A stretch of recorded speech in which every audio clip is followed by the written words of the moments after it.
दोस्तों नमस्कार। वह कौन सा चेहरा है जिस पर हर कोई दांव लगाना चाहता है और सही मायने में 2024 के चुनाव को लेकर इस चेहरे के इर्द गिर्द जो भी चक्रव्यूह बनाया जा रहा है उसमें कोई उसे फांसना चाहता है तो कोई चक्रव्यूह को तोड़कर अपने साथ लाना चाहता है। और इसका फैसला 2 दिनों के बाद मुंबई में होना है।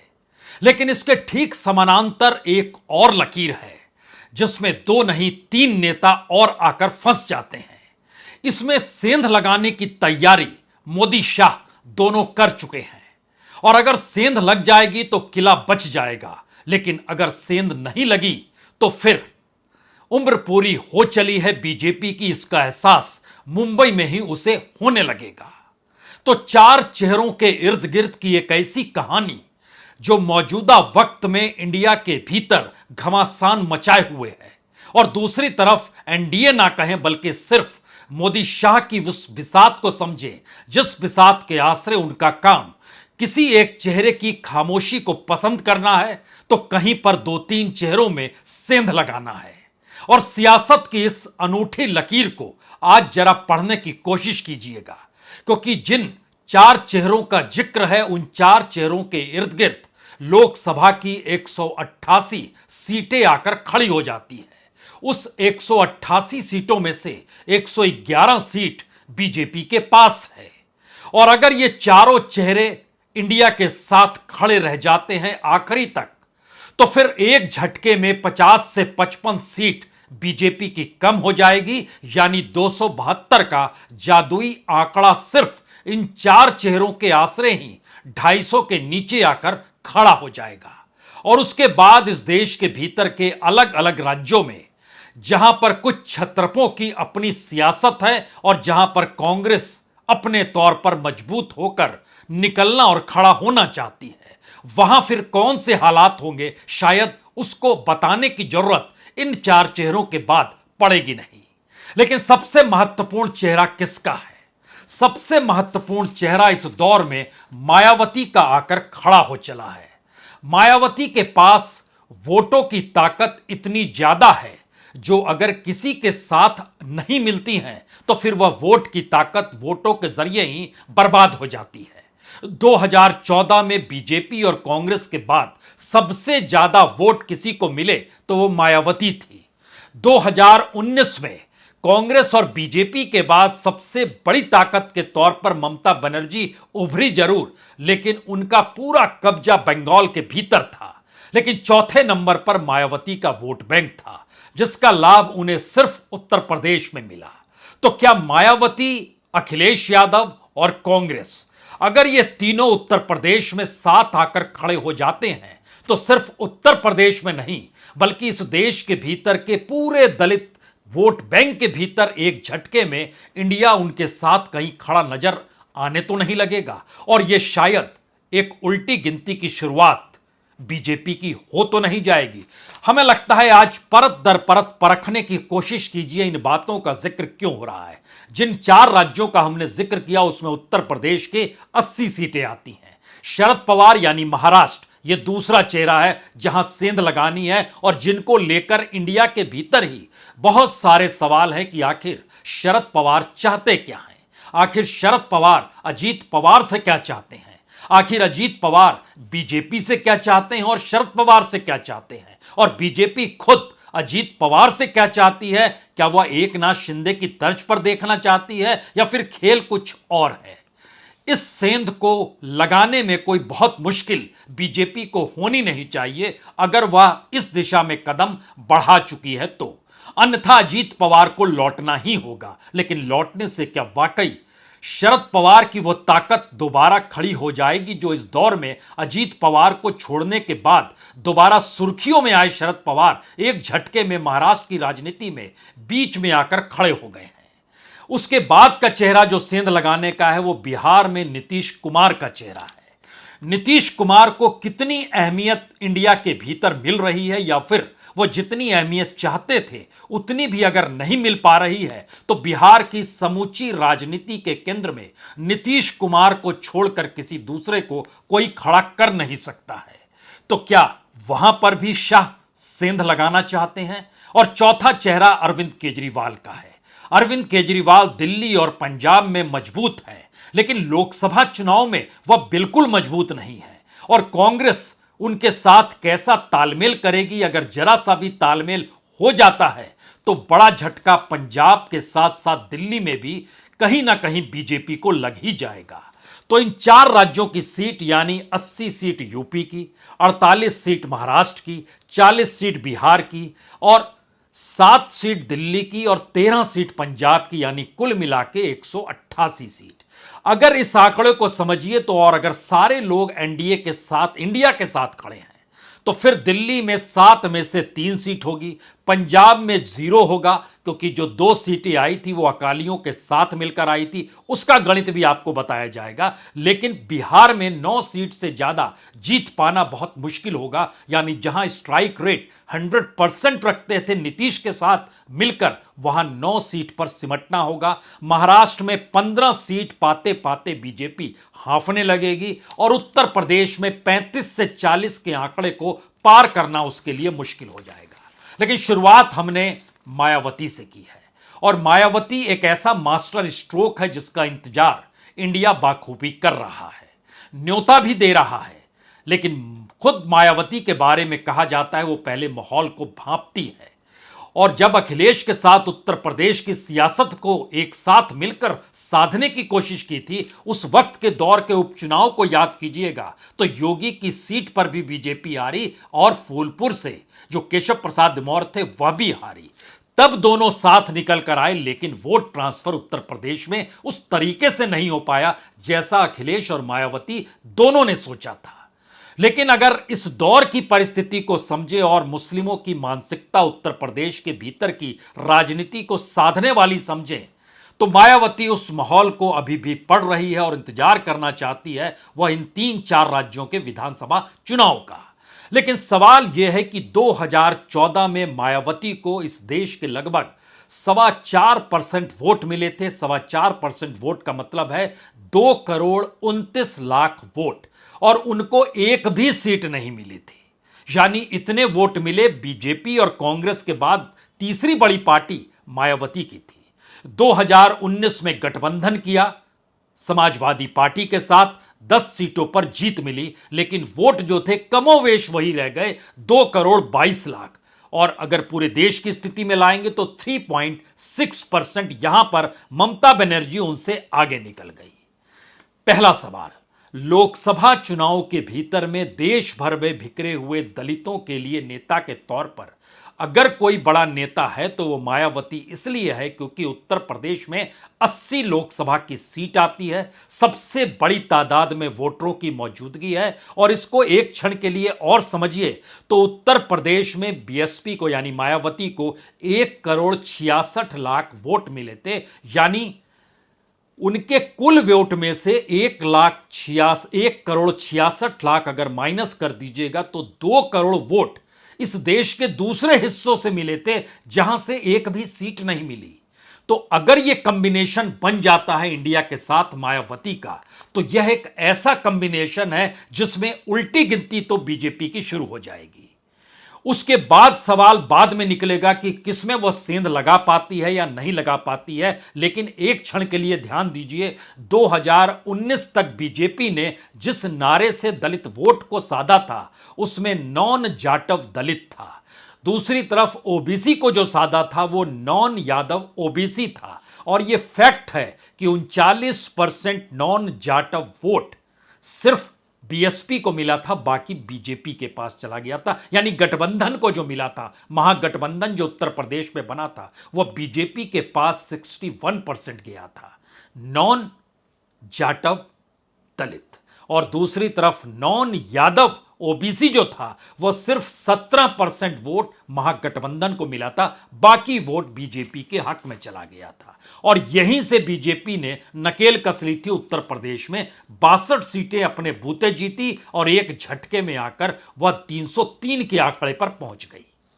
यहां पर एक दूसरा सवाल और निकल के आता है, क्या वाकई इस देश के भीतर में दलितों की तादाद अगर राज्य दर राज्य देखने लगिएगा तो क्या मायावती एक ऐसा फैक्टर है जिस फैक्टर को अपने साथ लेने के लिए इंडिया के पास दूसरा कोई चारा नहीं है, बिना उसको साथ में लाए मुश्किल है। और दूसरी तरफ शाह और मोदी की सियासत बहुत साफ कहती है कि मायावती की खामोशी उन्हें लाभ पहुंचाती है। उनकी मौजूदगी होनी चाहिए, क्योंकि वह तब इंडिया के पास वोट जाने नहीं देगी और इंडिया के वोट काटेगी। तो सियासत की इस पैनी लकीर पर एक सवाल मायावती के साथ मुस्लिमों का आकर भी इस दौर में टिक रहा है। और मायावती को इसका एहसास हो चला है कि जब समूचा मुस्लिम समुदाय अखिलेश के साथ चला गया और अखिलेश सत्ता में नहीं आ पाए और मायावती बिल्कुल सक्रिय ही नहीं हुई उत्तर प्रदेश के विधानसभा चुनाव में, तो क्या 2024 के बाद जो भी विधानसभा 2027 की परिस्थितियों के साथ खड़ा होगा उसमें मायावती बचेंगी नहीं? इस दौर में वो पूरे तरीके से खत्म हो चलेंगी। मुंबई के भीतर जो इंडिया की बैठक होने वाली है वो सबसे बड़ा दांव इसीलिए मायावती को लेकर है। और अगर राज्य दर राज्य परखना शुरू कीजिएगा तो मुस्लिम और दलित दोनों ऐसा कॉकटेल है राजनीतिक तौर पर वोटों के लिहाज से, जहां पर कोई दूसरा सेंध लगा नहीं सकता है, जीत नहीं सकता है अगर यह दोनों साथ आकर खड़े हो गए। उत्तर प्रदेश में 21% दलित है, 19% मुसलमान है, 40% हो गए। बिहार में 16% दलित है, 17% मुसलमान है, 33% ऐसे ही आकर खड़े हो गए। मध्य प्रदेश में 16% दलित है, लगभग 6.5-7% मुस्लिम है, यानी 22.5% ऐसे ही आकर खड़े हो गए। और अगर देश के भीतर में राजनीति को साधना है और दलित राजनीति का उभार देखना है तो फिर उन छत्रपों के लिए भी खतरा है जो वोट देते वक्त अभी तक नेता और राज्य की राजनीति को देख रहे थे। उसमें एक लंबी कतार तमिलनाडु की आती है जहां 20% दलित है, राजस्थान की आती है जहां 18% दलित है, कर्नाटक की आती है जहां 17% दलित है, पंजाब की आती है जहां 31% दलित है, महाराष्ट्र की आती है जहां 12% दलित है, हरियाणा की आती है जहां 20% दलित है, छत्तीसगढ़ की आती है जहां 13% दलित है। लेकिन इसके आगे एक लकीर और खींचिए तो वो और बड़ी लकीर होती है कि जो क्षत्रप इस दौर में बीजेपी के साथ सॉफ्ट तरीके से जुड़े हुए हैं लेकिन इंडिया के साथ नहीं आ रहे हैं, अगर वहां पर दलित और मुस्लिम राजनीति पनप गई और दलित राजनीति का उभार मायावती के साथ इंडिया के अनुकूल हो गया तो सोचिए आंध्र प्रदेश में क्या होगा। 16.5% दलित हैं, यानी जगन रेड्डी और चंद्रबाबू नायडू जिनसे बीजेपी तालमेल बैठा रही है, एक से बैठाती है तो दूसरा रूठता है, दूसरे से बैठाती है तो पहला रूठता है। लेकिन इन दोनों परिस्थिति में वो चाहती है तालमेल बन जाए, लेकिन वहां पर 16.5% अगर दलित है और लगभग 9.5% मुस्लिम है तो ये 26% वोट कहां जाएंगे। और एक झटके में मुश्किल स्थिति जगन रेड्डी और चंद्रबाबू नायडू दोनों के लिए खड़ी हो जाएगी। उड़ीसा के भीतर भी नवीन पटनायक अपने बूते समूची राजनीति को ढकेल रहे हैं, लेकिन इन सब के बावजूद भी 17.5% दलितों की मौजूदगी है, मुस्लिम 2-2.5% है, कुल मिलाइएगा तो लगभग 20% होगा। लेकिन यह 20% वोट चंक भी मैटर करता है। तो क्या यहां पर आइएगा तो नवीन पटनायक के लिए भी मुश्किल होगी। तेलंगाना के भीतर केसीआर 14.5% दलित है, 12-13% मुस्लिम है, यानी लगभग 27% का वोट चंक जिस सियासत को साधने निकल पड़ेगा वहां केसीआर भी कैसे टिकेंगे जब सॉफ्ट कॉर्नर वह बीजेपी को लेकर हो चले हैं। और ममता बनर्जी भी बाखूबी जानती है कि बंगाल के भीतर 27% मुस्लिम इस दौर में दिल्ली की सत्ता को देख रहा है तो उनको कांग्रेस के साथ खड़ा होना होगा। लेकिन यह भी सच है कि वहां 23% दलित भी है, यानी लगभग 50% तो यही बन गया। तो फिर बचा क्या और किस राजनीति को बीजेपी वहां साथ पाएगी? और ममता बनर्जी और मायावती और कांग्रेस और लेफ्ट सभी अगर मिलकर खड़े हो गए तो किस राजनीति को साधेंगे? इसीलिए इन परिस्थिति के भीतर जिस बात का जिक्र बार बार बीजेपी के अंदर घबराहट के तौर पर होता है वो यही है कि सवाल यह नहीं है कि 272 से कुछ नीचे तो सहयोगी साथ देंगे। सवाल यह है कि क्या बीजेपी ऐसी परिस्थिति में तो आकर खड़ी नहीं हो जाएगी जहां साथ देने की जरूरत कोई दूसरे की हो भी रही हो तो भी साथ से सरकार ना बने। यानी ये आंकड़ा 200 के नीचे 150 के करीब तो नहीं हो जाएगा। यह एक परिस्थिति जो इंडिया को लेकर दांव बंबई में खेला जाने वाला है और मुंबई को लेकर इंतजार इसी बात का है कि वहां पर क्या वाकई बाकियों में सेंध लग जाएगी, क्योंकि नीतीश कुमार खामोशी के साथ निराश हैं। जिन परिस्थिति में उन्होंने सबको जोड़ा, उसमें उनको एक चीज समझ में आने लगी कि दिल्ली के भीतर बैठी हुई राजनीति लालू प्रसाद को ज्यादा पसंद करती है, उन्हें कम पसंद करती है। लेकिन एक हकीकत यह है कि नीतीश के आगे पीछे की राजनीति में वह कोई चक्रव्यूह नहीं है जिस चक्रव्यूह का घेरा बीजेपी परिवारवाद, भ्रष्टाचार, तुष्टीकरण, तमाम एस्पेक्ट को लेकर बना रही है। तो कहीं चुनौती देने के लिए नीतीश कुमार का खड़ा होना, वह भी हिंदी पट्टी के भीतर, एक नई सियासत को जन्म तो नहीं देगा। और अगर उनको जगह इंडिया के भीतर मुंबई में नहीं मिलती है तो नीतीश कुमार इस बात को जानते हैं कि बिहार की राजनीति में, बिहार की परिस्थिति को समझिए तो जेडीयू के 17 उम्मीदवार में से 16 जीते थे। बीजेपी तब साथ में खड़ी थी और बीजेपी के 17 उम्मीदवार जीत गए थे। और उस समय पासवान की पार्टी, पासवान के साथ रामविलास जी के साथ मौजूद थी, तो 6 सीटों में से 6 सीट जीत गए थे, यानी 100% स्ट्राइक रेट। ऐसी परिस्थिति बिहार के भीतर अगर नीतीश के साथ मिलकर बीजेपी की आती है तो बीजेपी सेंध लगाना क्यों नहीं चाहेगी और नीतीश एक के बाद एक दूसरी चाल चलना क्यों नहीं चाहेंगे। राजनीति है जिसको कायम रहना है, मुख्य धारा के साथ बहना है, इसका एहसास नीतीश को भी हो चला है। और दूसरी परिस्थिति शरद पवार के साथ खड़ी है। महाराष्ट्र के भीतर की राजनीति इस बात का एहसास बार बार करा रही है कि आखिर शरद पवार खुद कहां खड़े हैं। शरद पवार की लोकसभा की राजनीति और विधानसभा की राजनीति के भीतर में पूरे के पूरा समुद्र बहता है और इतना पानी देखकर शरद पवार हिचकोले खाते हुए नजर तो आएंगे ही, डूबेंगे नहीं, क्योंकि पानी खारा है, समुद्र का पानी है, तो डूबेंगे कैसे।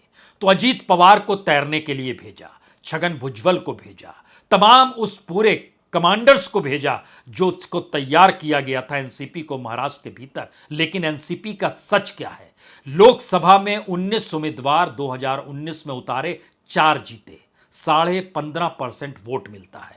कांग्रेस 25 सीटों पर लड़ती है, 1 सीट मिलती है, 16.5% वोट मिलता है। अदर्स जो साथ में 2-3 छोटे दल थे उनको भी 3 सीटें दी जाती है, एक भी लोग नहीं जीत पाता है, 2.5% वोट यहां मिलता है। लेकिन दूसरी तरफ 100% स्ट्राइक, शिवसेना 23 सीटों पर लड़ती है, 18 जीतती है, बीजेपी 25 पे लड़ती है, 23 जीतती है, यानी लगभग 90% से ज्यादा का स्ट्राइक रेट। और दोनों के वोट बैंक उस दौर में 50% के पार, 23% से ज्यादा शिवसेना का तो 27% से ज्यादा बीजेपी का। शरद पवार इसे बाखूबी समझते हैं कि जब शिवसेना टूट गई और उद्धव ठाकरे निकलकर कांग्रेस के साथ खड़े हैं तो लोकसभा चुनाव के भीतर एनसीपी की पकड़ और कमजोर होगी। जिस मजबूती की सोच वह विधानसभा के भीतर जाकर सोच रहे हैं, वहां अब उनके साथ सिर्फ कांग्रेस नहीं, शिवसेना भी होगी। राजनीति डाइल्यूट किसकी होगी? कांग्रेस की हो नहीं सकती है, क्योंकि राहुल गांधी जिस परसेप्शन के साथ कांग्रेस को साध रहे हैं उसमें कांग्रेस मजबूती के साथ है। और जो शरद पवार एक वक्त राहुल को नेता के तौर पर देखना नहीं चाहते थे, अब उनको सर्वमान्य नेता मानने से कतराते नहीं हैं। सियासत की इस अबूझ पहेली में फैसला मुंबई में ही होना है। 31 तारीख को जो परसेप्शन वहां से निकलेगा, वो सवाल ये नहीं है कि कौन सा झंडा होगा, कौन सा लोगो होगा, आने वाले वक्त में कैसी कैसी रैलियां होंगी। सवाल है कि शरद पवार की उथली जमीन को पाटने के लिए इंडिया कुछ करेगा या अपनी उथली जमीन को पाटते हुए वो कहीं दूसरी दिशा में तो नहीं चले जाएंगे। इसके बाद नंबर केजरीवाल का आता है। केजरीवाल की समूची राजनीति खुद के विस्तार पर आकर टिकी हुई है। उन्हें पता है कि इंडिया के साथ खड़े होंगे तो सिमट जाएंगे और सिमटने की राजनीति में वह सिमटना पसंद करेंगे बनिस्बत लगातार अपनी मुखर आवाज में अकेले के होने के साथ वह विरोध स्वर मोदी को लेकर लगातार कहते रहें, यह स्वर उनके सुनाई देते रहेंगे। और उन्हें इस बात का गुमान है कि वो अपने बूते चीजों को साध सकते हैं, जिस तेजी से उन्होंने पंजाब साधा, जिस तेजी से दिल्ली साधी। लेकिन उसका दूसरा सच यह है कि केजरीवाल दिल्ली में सिर्फ 18% वोट लोकसभा में पाते हैं, सीटें जीरो रहती है, और कांग्रेस 22% से ज्यादा वोट पाती है, सीटें उसकी भी जीरो रहती है। BJP 100% strike, 56% vote. तो क्या ये दोनों मिलकर 40% से ज्यादा वोट नई परिस्थिति में लाकर बिल्कुल नए तरीके से खड़ा कर पाएंगे? दिल्ली के भीतर भी दलित और मुस्लिमों की मौजूदगी आने वाले वक्त की राजनीति को साधती जरूर है, और इस बात का एहसास भी कराती है कि अगर यह राजनीति चल पड़ी मुस्लिम और दलितों की, तो फिर बड़े बड़े दिग्गज जो छत्रप हैं वो ढहते चले जाएंगे। और शायद इसीलिए पंजाब के भीतर अगर झांकिएगा तो वहां पर आम आदमी पार्टी की बहुत जरूरत कांग्रेस को हो या ना हो, लेकिन वहां पर अकालियों को इस दौर में जरूरत आम आदमी पार्टी की जरूर हो सकती है। और शायद बीजेपी को इसका एहसास हो चला है। बीजेपी के साथ अकाली खड़े हो नहीं रहे हैं, क्योंकि अब बात उस राजनीति की है जिस राजनीति में इस देश के भीतर ध्रुवीकरण हो चला है, बाइपोलर राजनीति का। यानी एक तरफ बीजेपी या मोदी सत्ता है और दूसरी तरफ कौन खड़ा होगा वही मायने रखता है। उसी की पकड़ और पहुंच के साथ इंडिया को बनाया गया है। पंजाब के भीतर 7.5% वोट मिलते हैं आम आदमी पार्टी को, कांग्रेस को 40% मिलते हैं। आम आदमी का एक व्यक्ति जीतता है, कांग्रेस के 8 व्यक्ति जीतते हैं। बीजेपी 3 में से 2 सीट जीतती है कि वो अकालियों के साथ थी, तो 9.5% में भी 2 सीट जीत जाती, लेकिन अब यह स्थिति मुश्किल है। दूसरा है अकाली 2 सीट जीतते हैं 10 सीटों में खड़ा होकर, 27% वोट मिलते हैं। यानी अभी की तारीख में भी लगभग 36-37% वोट आम आदमी पार्टी और कांग्रेस के खिलाफ खड़े हैं। लेकिन दूसरा सच यह है कि खुद कांग्रेस की अपनी जमीन जो है पंजाब के भीतर सियासी तौर पर मजबूत है, और ऐसे में अगर दलित की परिस्थिति पंजाब के भीतर आकर चली गई तो पंजाब में जितनी बड़ी तादाद में जो 31.9% है वह एक सियासी समीकरण नए तरीके से बना सकती है। मैसेज 4 बहुत साफ तौर पर इंडिया की बैठक जो बंबई में होने वाली है बहुत साफ तौर पर निकल रही है। बीजेपी या अमित शाह या मोदी बहुत साफ तौर पर चाहते हैं कि शरद पवार और अरविंद केजरीवाल को निशाने पर लिया जाए। शरद पवार पर निशाना साधना आसान है, केजरीवाल के साथ अंतर्द्वंद चलेगा जहां वो अपने इंडिविजुअलिटी यानी व्यक्तिगत छवि को बचा कर रखेंगे, और उससे बड़ा निशाने पर नीतीश कुमार हो सकते हैं। नीतीश कुमार को कितनी अहमियत इंडिया में मिलती है, नहीं मिलती है, संयोजक कौन होता है, क्या संयोजक मल्लिकार्जुन खड़गे को बनाने की दिशा में कांग्रेस बढ़ चुकी है जो चाहते थे नीतीश कुमार? इस दौर में क्या लालू यादव भी कुछ देख रहे हैं आने वाले वक्त में बिहार की राजनीति को साधते हुए? क्योंकि लोकसभा चुनाव के परिणाम बिहार के चुनाव पर असर डालेंगे जो 2025 में होने हैं। तो वह क्या इंतजार कर रहे हैं कि तेजस्वी धीरे धीरे सही लेकिन आगे बढ़े? और शायद ये 3 चेहरे ऐसे हैं जिसपे सेंध लगाने की कोशिश बीजेपी कर रही है। तो पहला मैसेज जो 3 चेहरे हैं बीजेपी को सेंध लगाना है। उससे बड़ा मैसेज जो मायावती का चेहरा है इंडिया उसको साथ लेकर आए, या बीजेपी चाहती है वो खामोश रहे। इन 2 चीजों के बीच की एक रणनीति और सियासी धुरी बनने लगी है, लेकिन मायावती वक्त का इंतजार करेंगी, वो वक्त का इंतजार करती है। यह दूसरी स्थिति है। तीसरी स्थिति जो सबसे बड़ी है कि जिस तरीके से अगर चारों चेहरे नहीं निकल पाते हैं इंडिया से, तो बीजेपी के पास रास्ता क्या बचेगा? उस रास्ते के दायरे में क्या सिर्फ सीबीआई और ईडी आता है या कुछ और भी आता है? यह कुछ और की राजनीति घेरा इस दौर में और बड़ा होते चला जा रहा है, और बार बार प्रधानमंत्री मोदी का पार्लियामेंट के भीतर के दिए हुए भाषण की वो लाइन हमेशा याद आती है, अभी आप मुझे जानते नहीं हैं। यह मैसेज और यह डायलॉग यूं ही नहीं दिया जाता है। जब किसी को कोई कहता है अभी आप मुझे जानते नहीं हैं, तो मैसेज बहुत साफ है, किसी भी दिशा तक बढ़ सकते हैं। ये कौन सी दिशा होगी, इंतजार करना होगा। और चौथी परिस्थिति है जो इंडिया को लेकर मुंबई से निकलने वाली है, जो अलग अलग राज्यों में रैलियों में सामूहिक तौर पर सबको दिखाई देना है। उसमें कौन किसके साथ, किस राज्य के किस छत्रप के साथ खड़ा होगा, यह सियासत की चौथी धुरी है। इसे साधने के लिए ही एक तारतम्य मुंबई के भीतर बनाने की कोशिश होगी। कौन सा खेल किस दिशा में जाएगा, इंतजार अभी कीजिए, क्योंकि सिर्फ आने वाले वक्त के 50 घंटे काफ़ी हैं, इस सियासत को साधने की दिशा में ले ही जाएंगे। और वहाँ तैयारी शिवसेना और एनसीपी कर रही है, जो बंट चुकी है दोनों पॉलिटिकल पार्टी, दोनों को साध चुकी है बीजेपी, और बीजेपी को साधने की दिशा में वही मुंबई चाहिए जिस मुंबई में एक वक्त गुजराती अपना कब्जा चाहते थे। और मौजूदा वक्त में गुजरातियों को लगने लगा है कि ये उनके हाथ से फिसल रहा है और दिल्ली इसे बर्दाश्त करने की स्थिति में नहीं है। बहुत बहुत शुक्रिया, बहुत बहुत शुक्रिया।